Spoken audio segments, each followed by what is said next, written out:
Good evening. It's good to see you all. Thank you so much for joining us this Monday evening. It's our pleasure to come here and do our second public listening session. So we want to say thank you so much to the Southeast Community Center for hosting us here. We're happy to be here. We look forward to the discussion. For those of you who are joining us again after last Monday's discussion, we want to say thank you so much for the thoughtful engagement that you provided last week. We appreciated every comment. We appreciated all the questions and topics that were raised, and we look forward to continued engagement again this evening. So just a couple of housekeeping matters. One thing to be aware of is we have one microphone tonight, so please bear with us as we shuffle the microphone between people. Something else that we're going to do differently this evening compared to a week ago is we would actually like to open up space for public comment specifically after each topic that we discuss. So the way that the run of show is going to go tonight is we're going to first introduce ourselves. We're going to provide a brief introduction of the work that we've done to date, and then we're going to go through a few specific topics for which we've already engaged this group and then the city attorney to draft some proposed red lines, which, as I mentioned, we're out by the entrance. So what we'll do is we'll go topic by topic, and after each topic, we'll actually open up the floor for public engagement specific to that topic. If you don't have comments that are specific to that topic, we ask that you please hold those comments until the end. We'll have plenty of time at the end of our discussion to welcome any comments that don't pertain directly to the topics that we'll be discussing. So with that, I'm going to go ahead and extend this to the end of the table, and we'll do some introductions. Eric Rose, 1st District. Wilson Vance, 4th District. Michael McGee, 6th District. Margaret Jones, at large. Jack Stedman, at large and co-chair. Karen Slobby, 3rd District, co-chair. Adam Miller, at large. Jenny Johnston, 2nd District. Linda Brown, 5th District. Oh, I'm ready. Okay. First of all, I know he welcomed you, but I'm also going to welcome you to the Charter Review Commission's second public listening session. As with last week's meeting, tonight's discussion will be live streamed on YouTube and Facebook and recorded by city communication staff. Introduction of co-chairs will guide listening sessions and facilitate the meeting. Let me give you a little explanation of the charter. The charter is the city's constitution, the first of which was ratified in 1853. As you heard me say, this is our constitution, the city constitution. Just like any other constitution, it has a preamble and thing. So we should truly be aware of this. Section 1212 of the city charter states that the mayor shall appoint a commission no less than once every 10 years for the purpose of reviewing the terms and operation of the city charter. The commission may make recommendations to the mayor and city council for amendments to the charter or may recommend no changes. If the mayor and city council approve recommended amendments to the charter, a vote of public will be held to ratify or reject the proposed amendments. Overview of major sections and provisions. The charter sets forth rules related to nomination, election of the mayor, city council, and tentative recalls, referendum, I always do that, petitions, appointments and removal of office. Examples like your city manager, city clerk. By the council and establishment of the department, offices, boards, and commission, and introduction and ratification of ordinance and resolutions. The 2023 commission is composed of 9 commissioners, 1 representing each district and 3 at-large commissioners. As a North Star for the work of the commission, we strive towards the goal of municipal government that works for all Kansas Cityans. To the end, we have adopted the following guiding principles for our works: strengthening and safeguarding democratic process, increasing government accountability, reducing unnecessary bureaucracy. The commission devoted to reviewing the city charter in its entirety. The commission is also committed to restraining the urge to make the charter overly specific or narrow in scope, or to make proposals related to policy. As an independent commission, we have been charged to do no harm in our review and our recommendations, and to protect the foundational document in which promotes greatest flourishing for the Kansas Cityans in the decade to come. Overview of commission work to date, website, you can check kcmo.gov/. Charter has been set up for the city communication staff. The website provides information to the Charter Commission and contains a link for the city's charter. Additionally, the website contains meeting agendas, briefly premieres provided to the commission, and the revision recommendations by the mayor's office. As a brief synopsis of the work conducted to date, on April 11, introduction and swearing of this commission was established to North Star goals and guiding principles, briefing from the city attorney, proposal of targeted areas to review by the mayor's office, and discussion for future scheduling. April 18th, we reviewed by the mayor's office and discussion of future scheduling system with public testimony from Clay, Cass, Platte, and Kansas City Election Board, along with Better Ballot. On April 25th, continued discussion of Article 6 contained a preliminary proposal to review in public listening sessions, introduction, discussion of Articles 7, and reference and recall petitions. May 1, public listening session of Northland Neighborhood, Inc.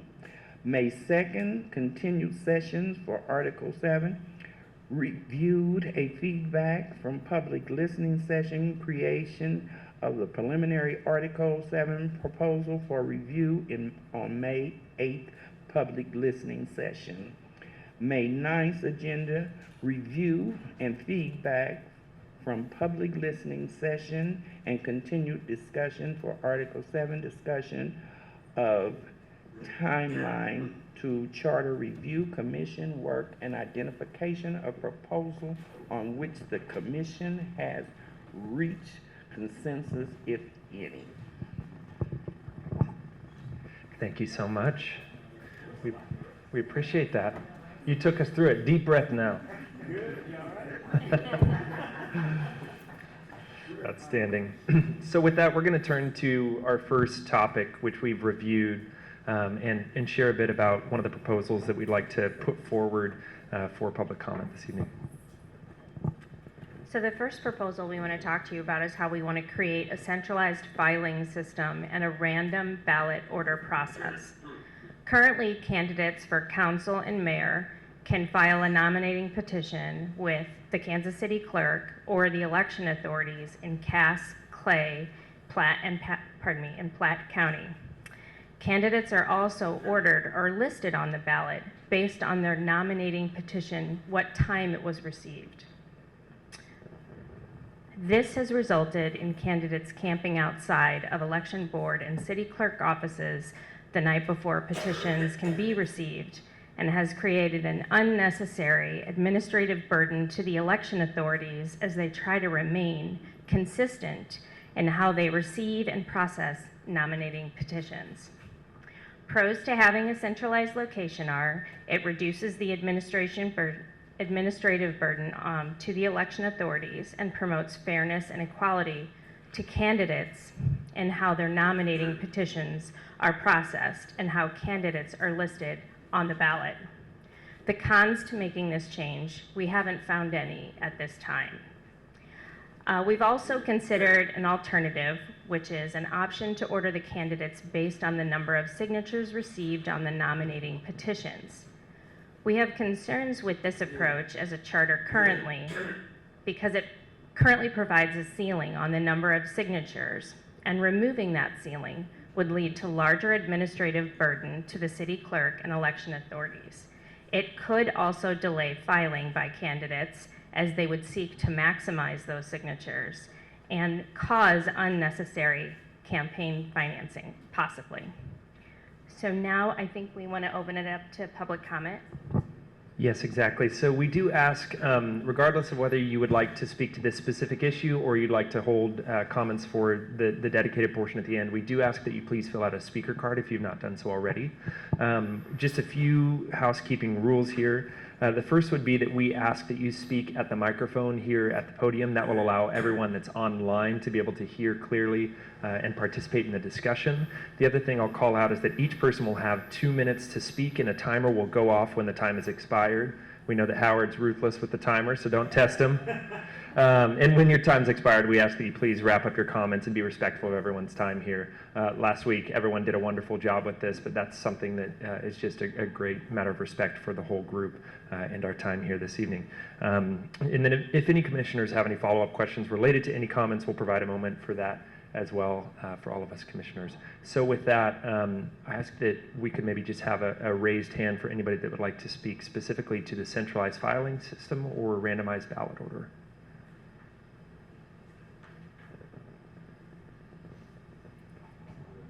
Okay, none at the moment. Do we have any online? I don't know who's monitoring the online for us. Howard, are you? We have one person online and no one appears with a raised hand. Okay, wonderful. So seeing no raised hands and taking Howard's word for our Zoom over there, we will pass it along to Adam Miller. All right, it's a good evening, everyone. Thank you for being here and taking time out of your day to do your civic duty as we do ours. We really, truly appreciate your time. I will spend some time briefly discussing a proposed revision to Article 7, which is initiative, referendum, and recall. At a high level, the problem we're addressing is consistently low turnout results and very low thresholds, which are highly variable from election to election, since the current system calculates thresholds based on votes in the last mayoral election. Low thresholds can lead to unnecessary conflict and an abuse of the system. Kansas City's use of votes in the mayoral election is an outlier among other peer Missouri cities as well, which is noteworthy. So I'll briefly touch on some pros and cons, not a fully exhaustive list. I'm sure there's other intricacies that you all could tease out from this, but this is at a high level what we've pulled out from this that we wanted to raise to your attention to add a little bit of context to what you may be receiving and thinking through. Pros: it protects the opportunity for direct democracy by maintaining achievable thresholds. It removes incentives to pursue petitions depending on most recent voter turnout. It provides stability and consistency to citizens wishing to pursue a petition. And it safeguards representative democracy through increases to recall thresholds. Cons: static floors, as we will quote them, will not correlate to future population growth. May introduce complexity for in-district recalls petitions as well. So at a high level, one of the sort of primordial themes or tactics that we are sort of considering and including in this is loosely based upon the current processes used in the city of Columbia. We've loosely called it the Columbia model. This is maintaining thresholds for initiatives, referendum, and recall petitions as a percentage of voter turnout in the most recent mayoral election with a static floor. Thresholds will be 5% for initiative, 10% for referendum, and 25% for recall. Other alternatives considered were increasing thresholds for initiative and referendum petitions, changing thresholds for signatures to be determined as a percentage of voters registered, and finally, using averages of most recent elections rather than only the most recent election to establish those thresholds. And with that, we will open the floor to public comment.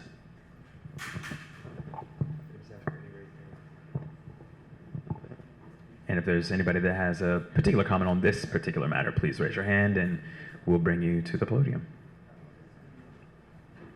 Thank you.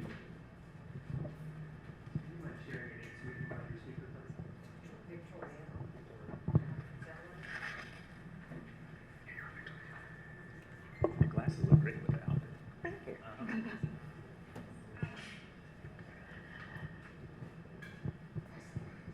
Okay, yes, I have real concerns about trying to make it even harder for voters to do anything in the city.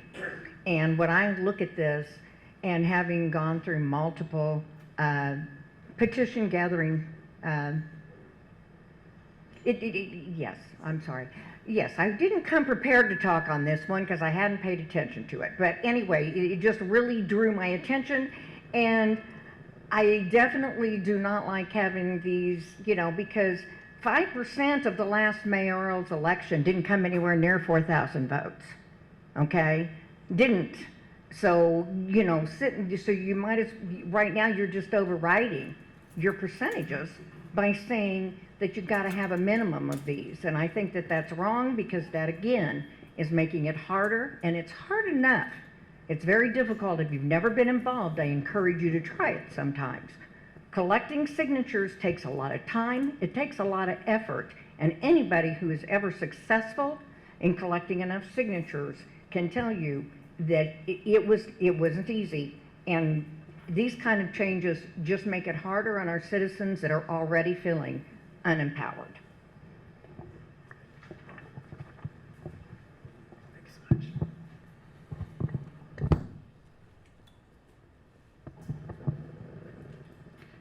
If anyone else would like to speak on this particular topic, we'd love to see a show of your hand, and then we will bring up your speaker card, please. Oh, sorry, sir, if we could, I'm so sorry, if you could please step up and approach the podium, just so everybody can see you and audibly pick up online as well. I'll pass you a microphone. So what, this is about like the timing of the elections? No, that'll be later. That'll be a little bit Okay, later. never Yeah. mind. No worries, no worries. Sorry. No worries, thank you. No, I appreciate your asking, thank you. Okay, okay.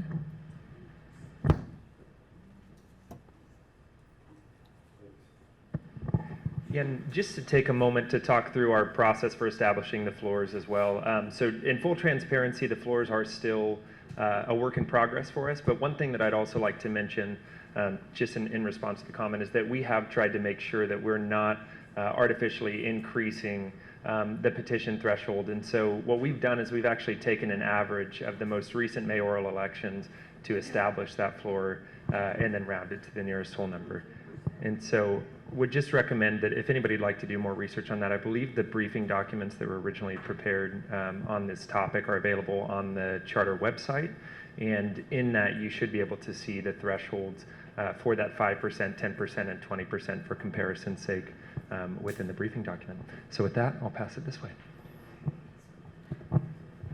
Okay, the next issue we're going to talk about that we're proposing a change on is how we vote, and the proposed move to a 50+1 winner in the primary. What essentially that means is if a candidate were to get more than 50% of the vote in their primary, they're automatically declared the winner. They don't go to a general election.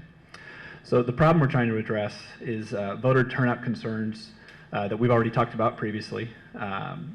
Further, in the last 3 primary elections, 100% of candidates, 25 in total, who have received a simple majority of votes in the primary went on to win their general election. So we essentially oftentimes have an unnecessary financial and administrative burden having another election for a candidate that already, oftentimes overwhelmingly won in their primary. The pros to the 50+1 model are it's a simple method to understand. Win in the primary, over 50%, and you're done. It's a reduction in unnecessary campaigning for candidates who achieve a majority of vote in the primary election. Potential for increased voter turnout in primaries because more focus will be shifted to the primary. Shorter ballots and increased efficiency in general elections. We had some testimony from our election officials talking about the increased length of ballots and how that can be a concern. Oftentimes voter apathy and city issues are often last on those ballots. And so this correlates also with our timing of when we vote. So we kind of are viewing those collectively. if we move our election to a August, November calendar, how long the ballot may get as a result of that is a real concern. The cons here are that the 50+1 model does not entirely eliminate the need for both a primary and general election. And it may reduce turnout to general elections if a more highly publicized race, like a mayor's race, is called in the primary. So some alternatives we've considered, we heard some testimony last week on what we're calling the modified Clay County model. It was recently adopted in Clay County as a part of a charter change that they recently went through. I believe it was a couple of years ago.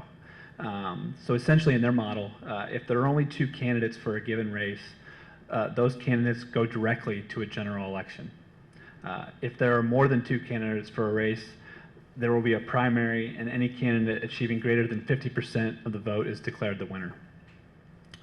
Another alternative we've been looking at, and we've received significant written and in-person testimony, is ranked choice voting. We certainly have an appreciation for the stated benefits of RCV. Less divisive and more collaborative campaigns typically result from our RCV system. Elimination of the need for 2 separate elections, as I've already talked about. Potential for reduced costs as the general election is eliminated in a ranked choice voting system. As some may understand, there is just one runoff in that system. It oftentimes produces better information for what the electorate wants in the campaigns, and a greater opportunity for candidates with less funding to run and be elected. However, at this time, we are leaning away from ranked choice voting due to concerns about how it would comply with state voting laws.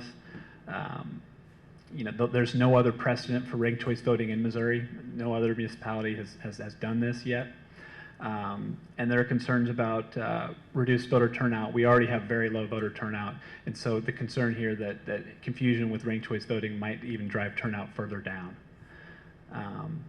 And then just the overall general confusion with adopting a ranked choice voting model in a relatively condensed time frame here is our concern. Want to speak briefly about writing candidates still appearing on the ballot too in the model? So if there's just one. Yeah, in the 50+1 model? Yeah, that's right. So in the 50+1 approach, a writing candidate would still be able to appear on the ballot in the general. Yeah.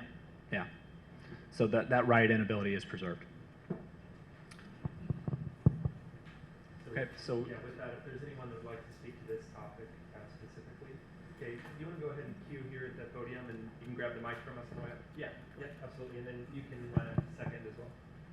If you wouldn't mind just providing your name, and we'll Sir? My name is David Kingsley.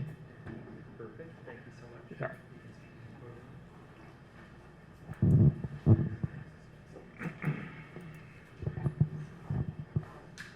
I want to speak on behalf of ranked choice voting for 4 reasons. I think it's more democratic and fair. It provides more evidence about what the voters want.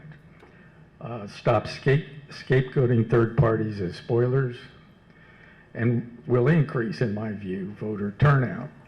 I'm a retired professor of political science and a statistician, so I look at the data, and I'd like to refer to a story real quickly.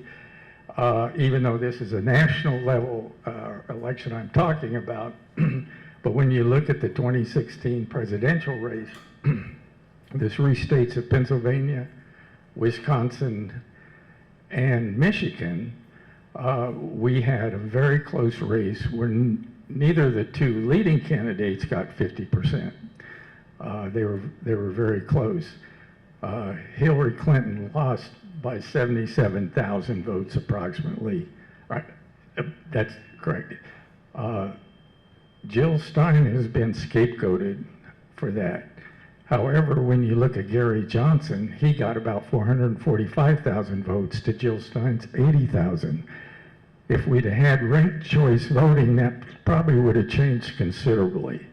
We don't know where Johnson's votes would have gone. We don't know where Hillary's votes would have gone. So what's happened to the Green Party is that they've been smeared and blamed and discouraged. And I think we really should be encouraging third parties to participate, whether it was the Libertarians or whether it was the Greens. We would have a better understanding if we would have had people being able to put that second choice on the ballot, or their second choice on the ballot. How it would have come out, we don't know. But basically what's happened is we speculated and done a great deal of harm to our third party system in this country, which I think is anti-democratic. You bet.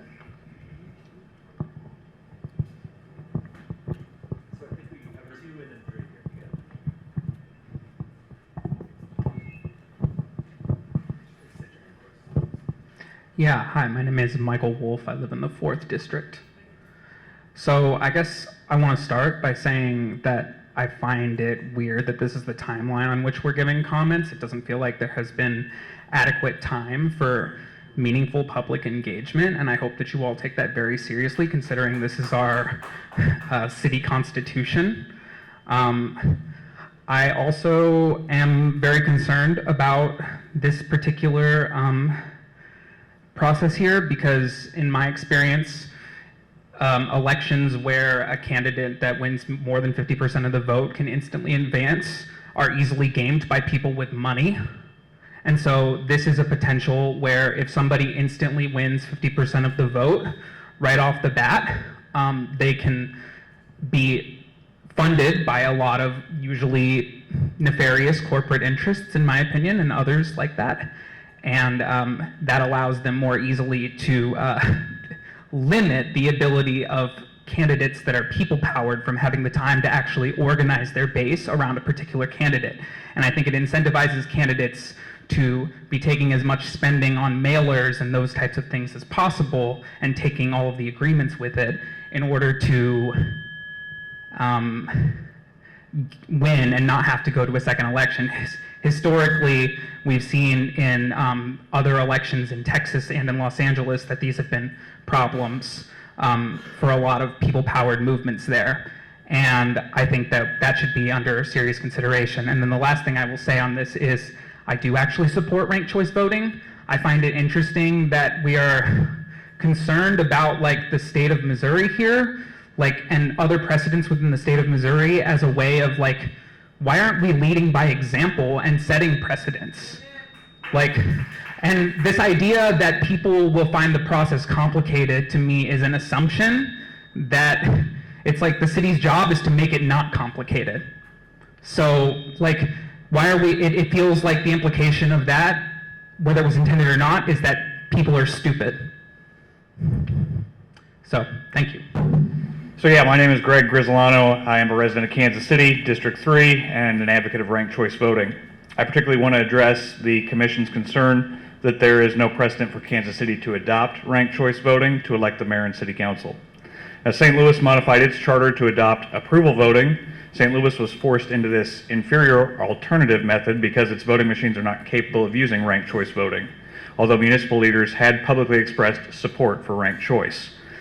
I bring up St. Louis because the state of Missouri offered no opposition to St. Louis's change, thereby setting the precedent that it should offer no opposition if we change our charter to use ranked choice voting. Regarding the fact that no other Missouri city has adopted ranked choice voting, this is the wrong comparison. Since when do we, as Missouri's largest city, wait to emulate what cities like Springfield, Joplin, Columbia, or Kirksville would do? If we're going to look for a precedent, let's look for examples from cities that are like us. Cities that are home to Major League Sports. When we do that, we find these cities have already adopted ranked choice voting. Thanks to a ballot initiative last November, Seattle now has ranked choice voting. San Francisco has it, Oakland has it, New York City has it, Minneapolis has it. And after this year's unsatisfactory election results, Chicago, Denver, Philadelphia are also already exploring going into ranked choice voting. We need to go that way too. When we do, we will be the 8th state to have its largest city adopt ranked choice voting for local elections. But it's not just really large and or so-called liberal cities adopting ranked choice voting. There are 23 cities in Utah that have adopted ranked choice voting, and you don't get much more Republican or conservative than Utah. There are over 60 U.S. cities or local municipalities that have adopted ranked choice voting. That's more than enough precedent for Kansas City to adopt it. Ranked choice voting is far superior to the ballot we use now. I and others in our community want to vote with it. Once we explain it to people, the majority of those I talk with about it are also in favor of voting with ranked choice. Now is the perfect time for you to recommend putting ranked choice voting on the ballot to the City Council so that we can vote for what is a superior, modern way to vote. Thank you. Glenn Dietrich. I'm a retired judge living in the 1st District up in the Northland. And I too want to speak to the ranked choice voting option. It's true that it hasn't been adopted by anyone else in Missouri, as the last gentleman mentioned. And I also agree that Kansas City should be a leader in that regard. I'm sure you consult with the city attorneys and people in that office about the legality of doing it. And being a charter city, and that being the Constitution that we have, that allows Kansas City to regulate its municipal elections, including manner of nominations, form of the ballot, and Kansas City also has to comply with Chapter 115 of the Revised Statutes of Missouri, which govern elections statewide. But Chapter 115 has no mention of ranked choice voting. It's not mentioned in there anywhere. Nobody had ever thought of it to put it in there. That chapter's decades old. It seems to me it is possible. All you'd have to do is look at some of these other examples from other cities that the gentleman mentioned that are similar to Kansas City, to look at their ordinances and see how they drafted them. You just have to draft your ordinances so they don't violate any provisions of Chapter 115 in the state law. So you can make them compatible with one another. And I think legally we could adopt ranked choice voting in Kansas City, and I urge you to do that. Captain America himself. Well, let's see if that brings any clout to what I have to say. I appreciate, I'm Zachary Goss, and I appreciate you guys doing all this. I would also like to speak on the ranked choice issue in favor. So I am infinitely outqualified by the judge that spoke before me, who suggested that legality shouldn't be a huge issue. So I am not an election lawyer, but it seems to me that requiring candidates to get a majority of the votes cast rather than a plurality should be entirely within the bounds of election law. And because RCV is also functionally identical to an instant runoff, and runoff elections are certainly within the bounds of Missouri election law, I feel like it shouldn't be any issue.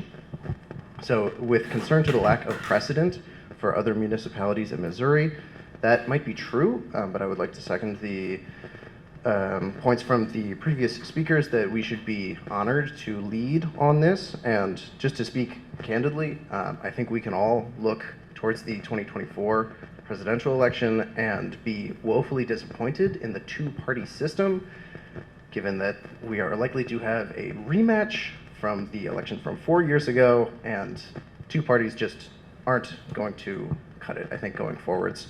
And I think Kansas City should really be honored to lead on this front and join the rest of the cities and municipalities that have led on this front.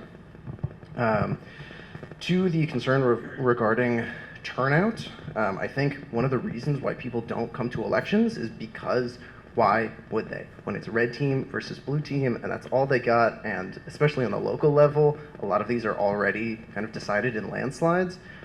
So, you know, it's too confusing, I think, is a cop-out that opponents use when they want to, what they really want to say is that I don't like this because it shakes up the status quo, right? If I'm safe because I'm red team or blue team by allowing more than two parties to participate, that can be threatening. And everyone knows how to make a list of their favorite things. I think it's pretty straightforward. Thank you for your time. I'm a 3rd District resident, Lucas Rodriguez. I did a full 180 on the 50% plus one from the last meeting after thinking about it a little bit more. I don't think codifying changes in the city charter that would allow for city council candidates to immediately win their elections with just 50% plus one votes is really necessary. I think when people who are running for city council made the decision to run, they knew what they were getting themselves into when they began campaigning. So what's campaigning for another 2.5 months? If there are 2 candidates in a race and it's pretty close, like 52%, 48%, I mean, that's a close race. And I think that that extra time, that 2.5 months, is more time that the candidate who got less votes could pick up their slack. And if the candidate who is ahead really wants to stop campaigning, I think that's the choice that they should make. And I think like that doesn't have to be codified into the city charter. I think the candidate should be able to make that decision for themselves. So, and one last thing I wanted to say is there was a lot of people at the last meeting who had consensus around extending the timeline. And so I just want you all to be aware of the gravity that like the changes you're making are going to be in place for the next 10 years. So I would seriously hope that you consider extending your timeline.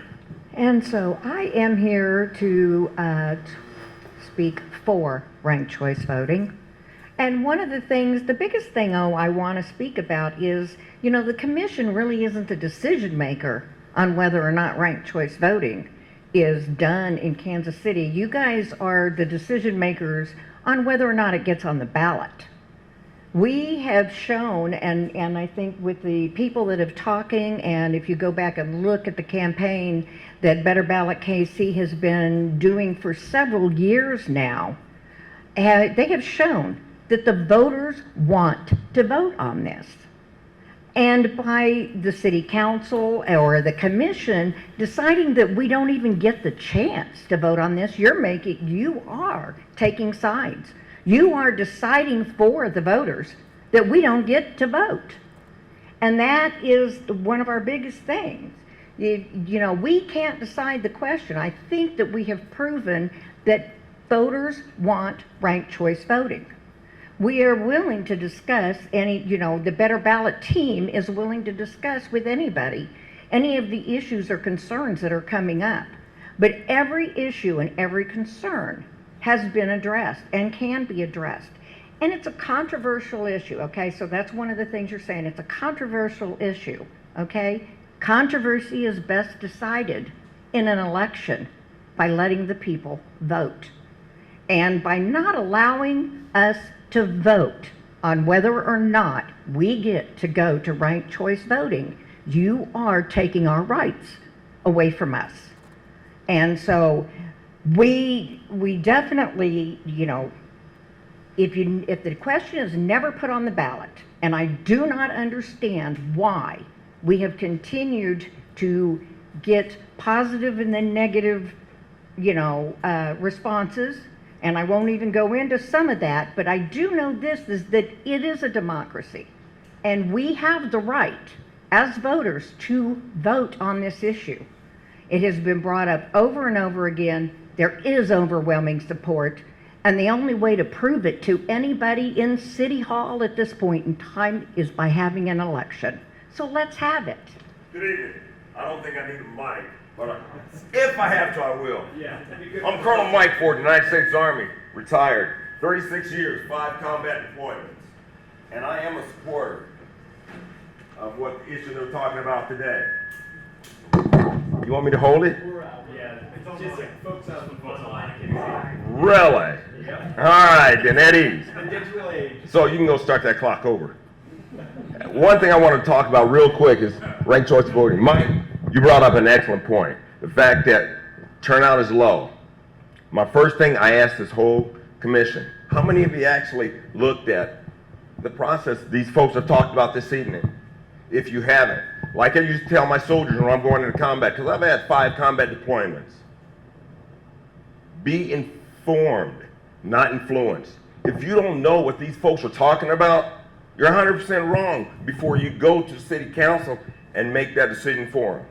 Give that some thought. You know, we talk about cost. I heard you talk about cost. Is that going to cost a lot? Everything in Kansas City, as far as I know, and what I've been researched at this point, we have that. And Kansas City can lead the way throughout the entire state of Missouri. You look at several states. You look at New York, Maine, Alaska. Alaska is the largest state in the union. They're doing this already. And we're dragging behind. For what reason? I can't tell you. But we have an opportunity to lead the way. As we say in the military, we can be at the tip of the spear or the bottom of the shaft. Where do you want to be? So when you go forward and take this information about ranked choice voting, think about it, research it. Don't just listen to what we're saying. Please take an opportunity to look forward and do what's right. Because the opportunity to make Missouri and Kansas City not just #1 with an airport, not just #1 with a football team, but with this issue today. Outside of that, I'm open for questions. My name is David Reynolds. I'm a resident of the 6th District, and I am here to add my voice to the pleas that you consider ranked choice voting. I'm going to try not to repeat the many people who've made points already. I'm going to make just a couple more. One is that in addition to all the places they mentioned, the entire country of Australia has been using ranked choice voting for over a century. It is not confusing. You can make a ranked list. You can make, this is my favorite, but if I don't get them, I want this one. If I don't get them, I get this one. Everybody can do that. Your North Star principle is good. What you've proposed does not go far enough. You can eliminate that second election entirely. Eliminating 11 races because they got 50+1, you still have the entire cost of that second election because you have to have one candidate. Ranked choice voting will get it all done in one election. Turnout goes up, animosity goes down, everybody gets what they want. Thank you. Thanks. Hi, y'all. My name is Wilson Vance. I'm a 4th District rep. My pronouns are she, her. And I'm going to talk to you all about election dates. So currently in Kansas City, our election dates are in April and June. Primary is in April. The general election is in June. And what we as a commission are considering is changing those dates from April and June to August and November on odd years. So that means that the next city council election after this one would be August, November 2027. The reason why we are even considering this is because of turnout. So as we've talked about before, the local election turnout in Kansas City is pretty dismal. We are not alone in this across the country. This is a national trend, but we are looking for ways to increase turnout in our local elections. And the idea is that potentially, because November is kind of seen as a month where people are used to voting, the fall is a season where folks are used to having elections, that if we change these dates, we could potentially see an increase in turnout. It's also important to note that if we were to change these dates, the next council's term would increase by 5 months. So just keep that in mind, okay? All right, some other potential pros are that the logistics of this and the implementation would not be a big deal. So we talked to the election authorities and they were like, we don't have any big flags around getting this done. They also said that this could allow them a longer timeline to certify the primary results to comply with some state statutes. So they were like, we don't see any red flags. In fact, it might make things a little bit easier for us. But there are some pretty significant cons that we've also identified. One is that there may be a minor increase in cost to the city. 2, there is a complexity and complication whenever you are discussing a term extension. There's no doubt that by extending the term by 5 months, that's going to get a little bit hairy, right? And then lastly, it's around the budget. So in Kansas City, the budget season is basically, the public part of the budget season is basically from early February to late March. So if we were to change these dates, that would mean the inauguration date of the next council would be January 1, which means every 4 years we would have a couple of fairly, green council people coming in, and the first thing they do is a very intense process related to our budget, which, in some ways, it would behoove folks to have some more experience than 30 days going into something like that. So that's something that we've been thinking about as a potential con and just something to consider as we weigh this. It is also important to note that we were considering an alternative proposal, which was changing the election dates to August and November on an even year, which would mean that the next city council election after this one would be November 2028. That's the same as the presidential election. I see some people's eyes are going wide. Yeah, so that would be a really long ballot. And we've heard a lot that this would be difficult to administer. So there could be an increase in cost. The ballot would be very long. There could be an increased waiting time to vote, but also it would take longer to vote the ballot. And then also from the election authorities, they were like, this would be super hard because the Kansas City elections are nonpartisan. So in the primary, they would be administering a nonpartisan primary selection, but also a partisan primary selection for our state and federal candidates. And then just overall, we would look at a less educated electorate potentially. There's so much space that's kind of dragged out of the room from presidential and federal and state elections that city council elections might be the last thing that people are truly paying attention to. And that's also the last thing we want when it comes to our local elections. One thing I also want to note, because we've talked about it in our commission meetings, but I think it's worth saying in a public listening session, is that part of why the commission is being asked to consider a rushed timeline. So by the way, we're supposed to have this process done by next Tuesday so that we can have a draft to city council. They have a week to consider it, and then it can go on to voters on the August ballot. Part of the reason we've been asked to consider that is because if we were to change the election dates, it is noted that the current city council would be preferred to vote on this rather than the next. And that is because basically, it's less problematic for the current city council to vote on it than the next one. So if you follow that train of thought, if we were to not consider changing the election dates, it would take some of the pressure off of the timeline. And that's all I've got. Perfect. So with that, we'll take public comment on this matter. Okay, I saw the first hand back there, and then we'll go Jazz, and then you can be third.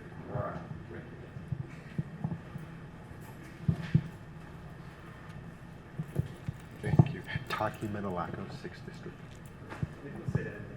Yes, sure. Hi, Taki Menelaco, 6th District. I see the clock is already ticking. I'm just going to add my voice very briefly to the chorus of people asking that we extend the timeline, and I'm not going to say a lot about that, but I think given the importance of all the issues that have been raised in this meeting, it makes sense to think about them more clearly and also deliberate more clearly. I want to tell you something about the election dates. I think a lot of people aren't really aware of how that historically happened, so I'm going to tell you a history story.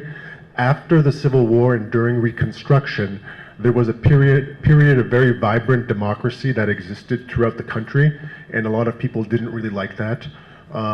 And additionally, in the northern cities, not just in the south, this was a time when there was no longer a property qualification to vote, and political elites didn't like the outcomes that resulted from that. So one of the changes that was made to the system at that time, which we still have to live with today, is that they moved the municipal elections onto the odd number of years, so that basically they didn't want uneducated people voting. And so I would urge you to reconsider that. It has a very racist and classist history, and we shouldn't be perpetuating that at all. I understand some of the concerns around that with respect to the longer ballot, All I would say to that is that Baltimore has shifted, the one example that I'm aware of at least, Baltimore has shifted from odd numbered years to even numbered years. The voter turnout went from 13% to 60%, and they haven't had any of the issues, as far as I can tell, that have been mentioned. Hello, Jazz again. Yeah, I just wanted to say that I don't think it's a very good idea to move the elections to August and November of odd years, simply because I don't think that it accomplishes the stated reason for doing so. We don't have regularly scheduled elections on August and November of odd years. May have a ballot measure here or there, but no elected office that are driving people to the polls. However, on our April primary elections, we do have a number of other elections, notably like all the school boards run their elections on April. So at least there's an overlap there. I think moving the election to the fall would not provide the benefit that that is stated. I mean, I kind of understand with the even year, but I also think that like such a long ballot would be so overwhelming, since we have, you know, as was said, presidential, federal, state, county, even judges. It's already long enough as is.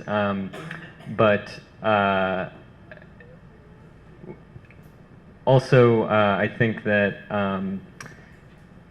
extending the term being a bottleneck on the timeline here, I think is a great point. Like, if that's the hang up here, I don't think that, like, I don't think it's a good idea to move the elections anyway, and B, if it's a matter of, if that's what's causing the timeline issue, then I don't think that it should be done. So, with that being said, that's it.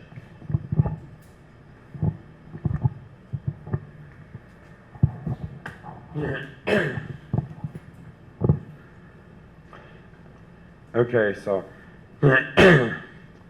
so I know that most elections in the state of Missouri, most municipal elections are held April of odd numbered years. Like I know Columbia, where I used to live, is. I think St. Louis does it as well. And then I looked at the relevant statutes governing elections in Missouri, and it says that it says in revised statutes of Missouri, section 115.121, actually does say it's the first the first Tuesday in April as being general municipal election day. So I didn't really state anything. I didn't really state any provision for like changing the date in a given city, like a given city doing so. So I'm not sure if this would have to be taken up with the legislature or whatnot, or where it would have to be done. But aside from the reasons that were mentioned before, I think I understand the goal in trying to change the date, but I think it might invite some sort of legal battle of some sort. And I know Quinn Lucas has fought plenty with like the legislature over the past few years, so I guess I wouldn't necessarily want to introduce another, especially with like a matter like the date of elections. So I guess we'd have to see what the relevant statutes say in terms of like setting a municipal election for a period other than in April. So the question was, is the commission at this point considering even-yeared elections that would align with the federal and state calendar, or is that completely off the table? And to answer that question, I think with everything we're presenting tonight, what we're presenting really is the commission's leanings. So I wouldn't say that there's any topic that we have formally voted on or that we've begun drafting a proposal to the city council on. These are the directions that we're leaning based off of the significant public testimony that we've heard thus far, and in this case, from conversations that we had with many of the different election boards. So I think for the stated reasons, just in terms of some of the complexity around moving to an even year election, we're not leaning that way at this time, but we wouldn't say that it's completely off of the table. So.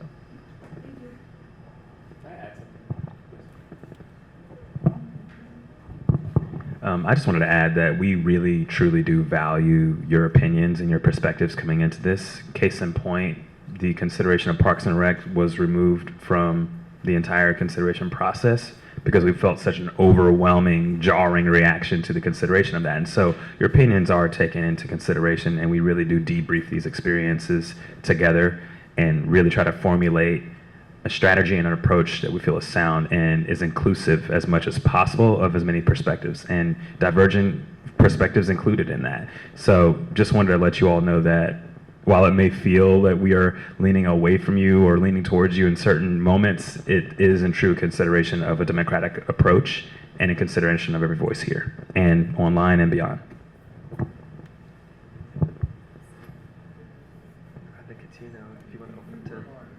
Okay. Well, we will now open up for public testimony and comment. If you've not already provided us with the public speaker card, then we would ask that you complete one or just raise your hand and we will acknowledge you and have you come up.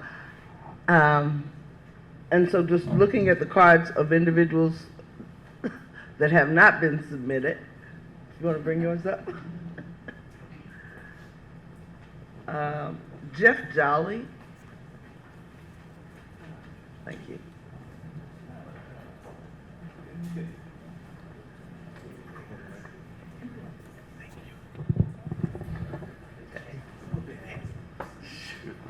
Right now, wait till I speak.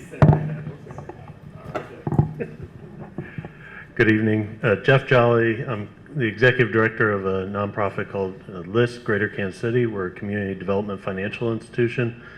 Part of our mission is to build resilient and inclusive communities of opportunity, and part of the reason I'm here today is recognizing kind of the awesome task that you all face, having to look at a charter that's been in existence for 170 years and take into account what potential changes may have impact. Just 10 years ago, I remember testifying about the election date at that time. We are now considering moving it again 10 years later. One of the things I would just urge is centering resident and neighborhood needs that lead to a more effective and efficient government, and base each of your considerations about the proposals in that priority view. I would also ask that you review the previous charter recommendations that the Commission made 10 years ago. I brought a copy with me. I don't know how much of this has been provided to you, but each of the former mayors were given opportunity to solicit input and feedback in that process. Council members, over 24 community-based organizations. It was a 5-month process. And at the time, the media and others were chastising how rushed it was with 5 months of public engagement. So I would just note that, 5 months versus 5 weeks. So I would strongly encourage more time for kind of thoughtful deliberation, increased community engagement. I want to raise 3 particular issues just for your attention. They kind of fall within sections 201, 203, and 206, which all regard the mayor and council makeup. One was considered 10 years ago and actually recommended it was to change the makeup of the council to 12 in districts and 0 at large. At large seats have historically been rooted in ensuring a disproportionate number of white representatives and minimizing the impact of communities of color. And so I note that the Commission 10 years ago recommended that change. The council at that time voted against it and didn't put it forth to the voters. But I wonder if this Commission would at least take a look at that and give some thoughtfulness to that. I would note that we mentioned Columbia, Missouri. They have 6 in districts, 0 at large. The city of Indianapolis has 25 in districts, 0 at large. National League of Cities even says at-large elections weaken the representation of particular groups. The other, Brent, I know real quick, the other last 2 items are around the term limits. We used to allow city council members 3 terms. We've gone to 2 recently. Part of that, what we've seen is that some of the council members who are at the end of their first term now feel forced to run for mayor or do something different. Just some of the council members can probably share. At the end of their first term, they're just getting up to speed about all the different issues. And 2 terms is really hard for them to really be able to make as much of a difference. So just consider having 3 terms for going back to having 3 terms for council members, which wouldn't put as much pressure on first termers to choose to run for mayor. And then the last was around the size. Is 12 the correct size for our city? Some cities have as many as 51. I am not advocating for that. But is 12 the right size? We've had 12 for a long time. And so if you were to shift in district and at large, perhaps 12 in district and 3 at large, or some version. But I would just ask that the Commission give consideration to that and appreciate the leniency on the time. Thank you. Yes, Jenny Walters, First District. I'm here to encourage you to look at expanding the number of districts we have. I've done a comparison of like cities, and Kansas City has 6 districts, and like cities have anywhere from 7 to 13 districts, with Indianapolis and Louisville being at 25 and 26. The like cities that I compared were like in land mass and also in population. North Carolina has 7 districts with 11 councilmen with 4 at large, and New Orleans has parishes, as we know, with 7 representatives. Tulsa has 9 districts with 9 representatives, and Denver has 13 districts with 13 representatives. As our population increases, I think it would behoove us to increase the number of districts in our city. Thank you. I'm Russell Carlson I'm in the 3rd district. I want to speak to 2 subtexts to everything that I've heard tonight from both the public and from you, which is voter turnout, improving voter turnout, and improving voter education. To me, they go hand in hand. I say this because of my personal experience. So I've lived in Kansas City since I was a whole lot younger. And for 2 years, a few years back, I took a job in Denver, Colorado, and moved out there. In Colorado, if you're not aware, the state provides what's called the Colorado Ballot Information Booklet, the Blue Book. I see some heads nodding, so I'm glad you're familiar with it. What this is, it's a very simple booklet that goes through everything that's on the ballot. It provides let me read you their summary off their website. The purpose of the ballot book is to provide voters with the text title and a fair and impartial analysis of each initiative or referred constitutional amendment law and so forth. In my view, in today's media environment, it's virtually impossible without doing hours of research to get true factual information on what the hell we're voting on. And everything has its own agenda, its own twist, and now we're starting to get lies worked in with it. You never know what to trust. What I found with this ballot booklet was it was a very excellent, very pointed summary. In fact, I see the same format tonight. What it does, it gives you a brief summary that's very just simple factual. It gives you what your yes vote means, what your no vote means, and then a summary of the bill. What's the current state of affairs? How does this change the current state of affairs? Who does it affect? Arguments for, arguments against, and the fiscal impact. And none of them more than a half a page. Now, they have all mail-in balloting, so it was great to sit down with this booklet, my ballot, and go through and fill it out. It would also be a great tool with in-person voting to bring it with you, maybe read through it beforehand, mark your choices, come in, sit down, knock out the ballot. Personally, I felt that in 40 plus years of voting, the 2 years in Denver were the only 2 years that I felt truly informed as a voter, that I knew what the heck I was voting on. Hi, Kelly Allen. I'm a resident of the 3rd. I have a few concerns tonight. I really appreciate you guys sharing your way too limited amount of time, very small amount of time, hearing public comment. Familiar with several of you on this committee. I know you to be really transparent individuals. I will be paying really close attention to who votes what on the timeline decision tomorrow. This is a critical moment. I think that residents have not had the opportunity to weigh in on this really important document. 2 meetings is not enough. I heard you mention the Parks Department decision that was made. That was made based on garnered support at 1 meeting that the Parks Department was quite privy to because they were very involved in the document. I, for one, would love to see our city have more oversight over the Parks Department. It's wild over there. Sometimes it feels like on the east side, they are making it harder to use our parks. I think that decisions like this require more than 1 or 2 meetings and more than 5 or 6 weeks. It's just not enough time. This process, this document, it's going to define who we are and how we operate. I think the idea that the current council should vote on a document that's going to oversee the work of the next council being an argument for rushing the timeline, I think that's kind of a silly argument. We can let the next council weigh in on the document that's going to dictate how their job is chosen and how they perform it. I would really like to see you guys prove tomorrow that you are interested in hearing from the public about this. We're a smart city. We've got a lot of people who pay attention to what's going on and really care about how these different functions are performing. Please just give yourselves a minute, or maybe like 3-4 more months to do this so that we can all absorb the information in this large and important document. Thank you. Thank you. My name is Vicki Notice. I'm a resident of the 6th District now. I've been in 4 forever. But what I want to talk to you about is redistricting, and I want to echo what Jeff Jolly was talking about.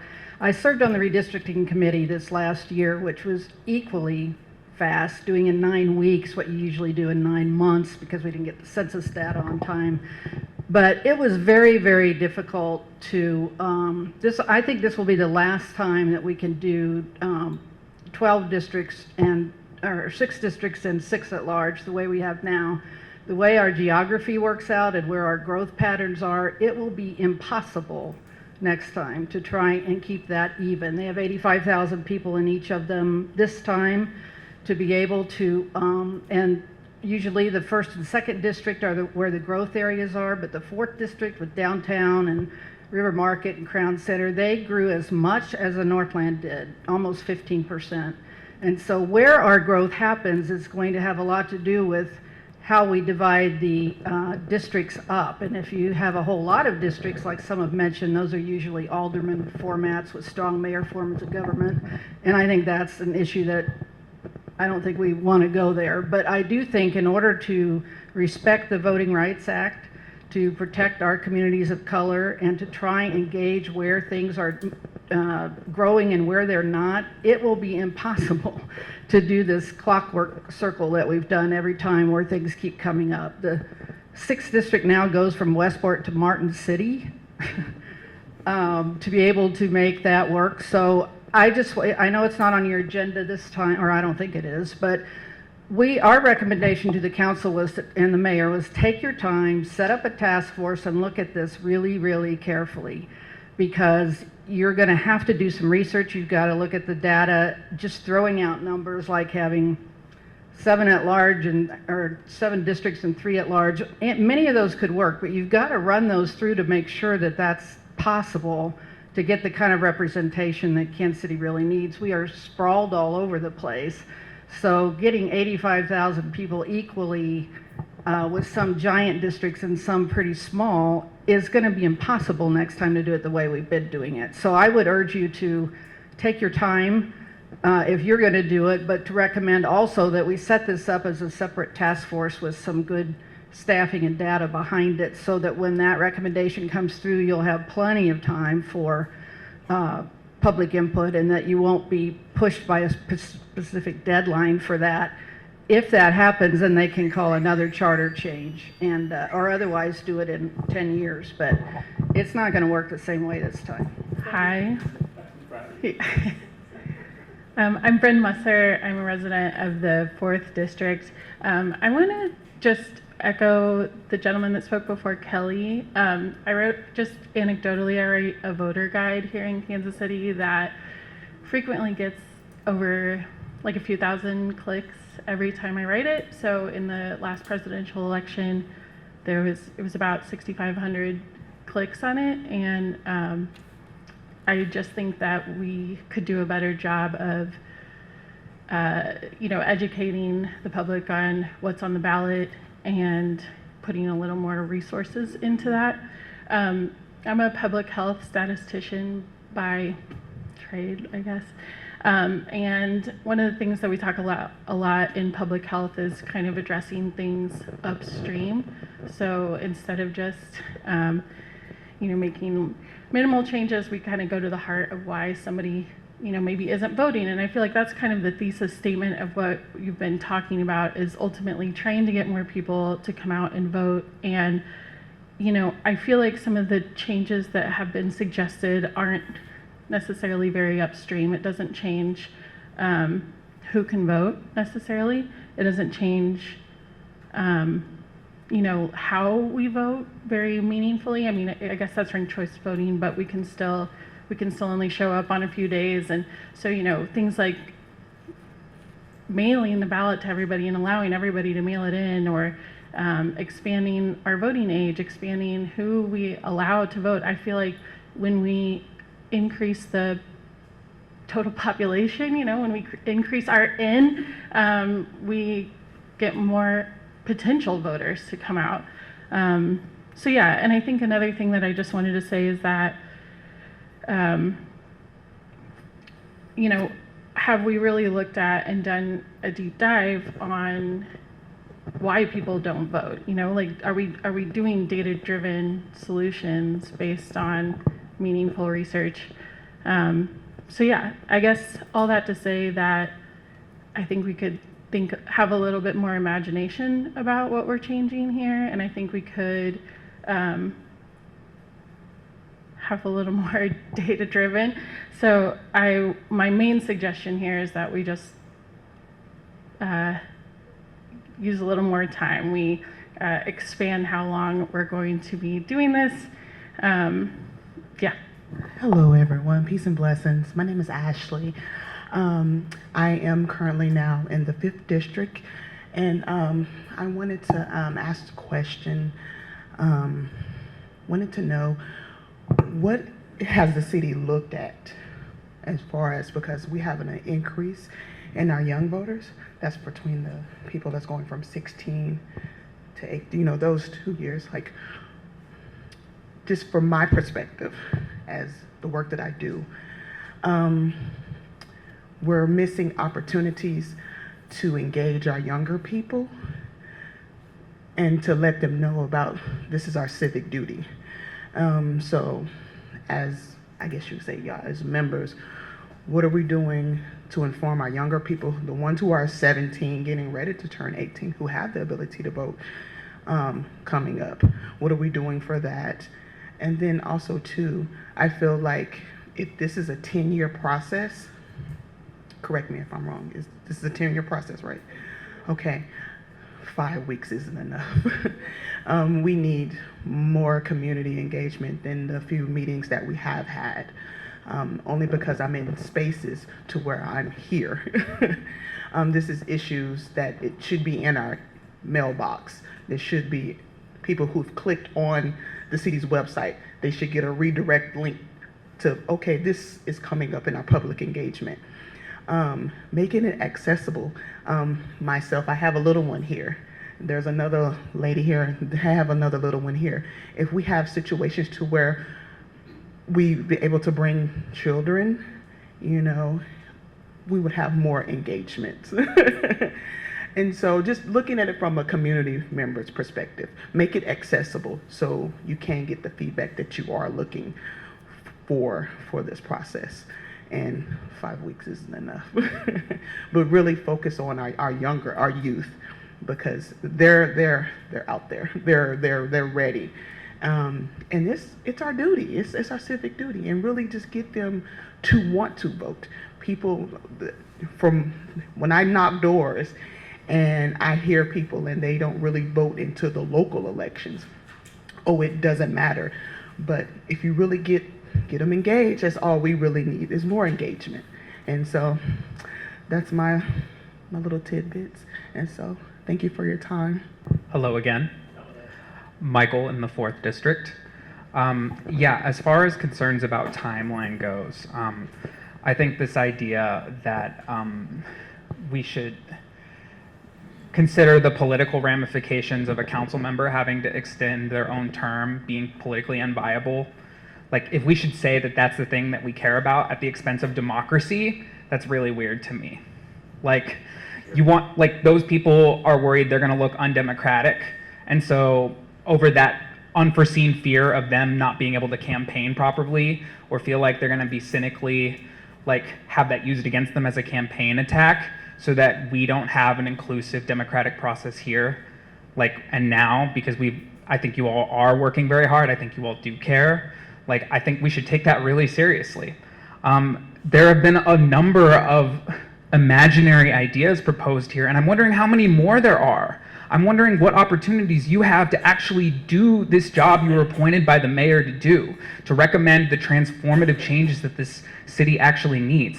At-large districts, it's kind of weird to me that we have people who, if you're running at-large in this city this big, you have to have a ton of money.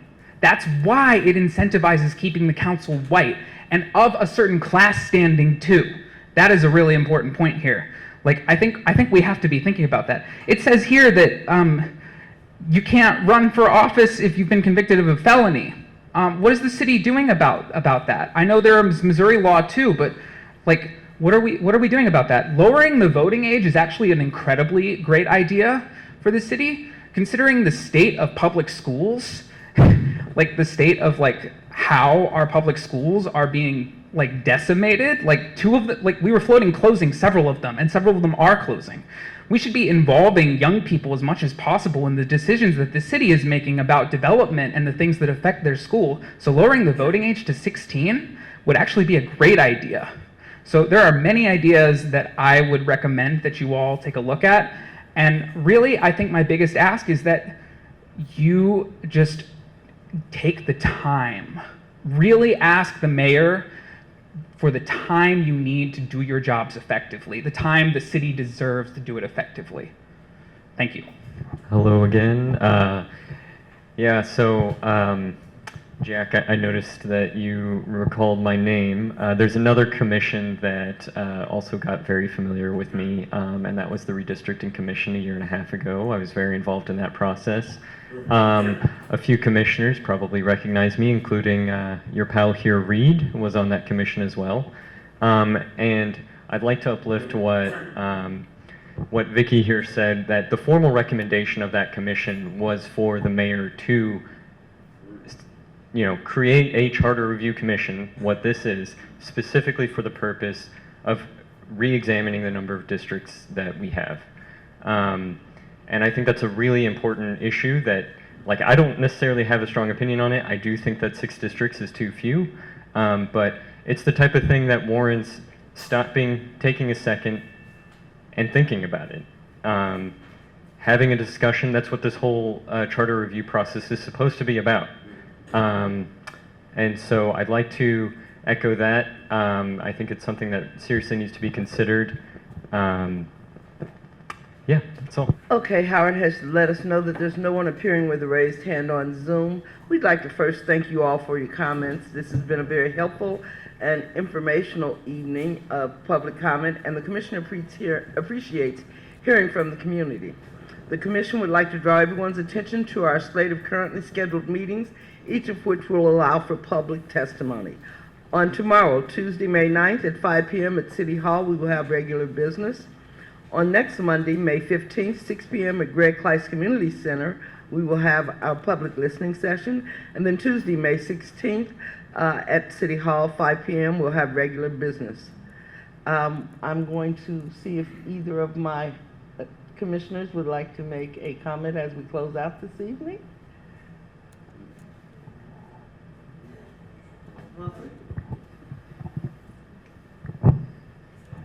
Hello again, Wilson Vance. Some of you may know, but in my day job at Casey Tenants, the citywide tenant union, we often say that the people closest to the problem are closest to the solution. And that means that we follow the leadership of the people who are most impacted by any given issue, and I want to tell you right now that that is you. And I want to hear more from you. And I believe that the process that only happens every 10 years, where we review our city's constitution, should exemplify the very best version of public engagement and community input that the city has to offer. And that can look like more meetings in more districts, childcare, interpretation, live interpretation at every single one of these, interpreted materials that are distributed in advance. Let's see, what other ideas do I have? I've mentioned them. What are they? We got ideas. Anyway, I'm just saying that I believe that there's a better version of this process that we can lean into, and if there were ever a moment to do it, this would be it.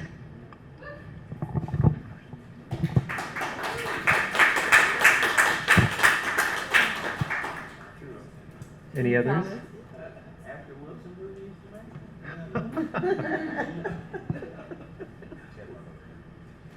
Okay. All right. Well, Linda would like to. Linda? I'm fine with it. Are you sure? I was going to say something, but let me say something. Okay, she wants. You have that look in your eye, Linda. Oh, Linda. You have that look in your eye. All right. That's because I love Wilson. And all I'm doing is just going to piggyback on what she was saying. And we listen. That's the main thing I want y'all to know. We listen, and it does make a difference when we're coming out here listening to you, because I know everybody's looking at the time frame, and we are looking at it too. Don't you think we're not? Because we want to be successful at what we're doing, and the whole thing is we care enough about our city that we are going to make sure that any decision we send to the council, remember, we are the commission. All we can do is recommend, and it goes to city council, and they can either accept it, reject it, but then it has to go to the voters. So it is very important that we're doing what we can do best, and that's take care of the city.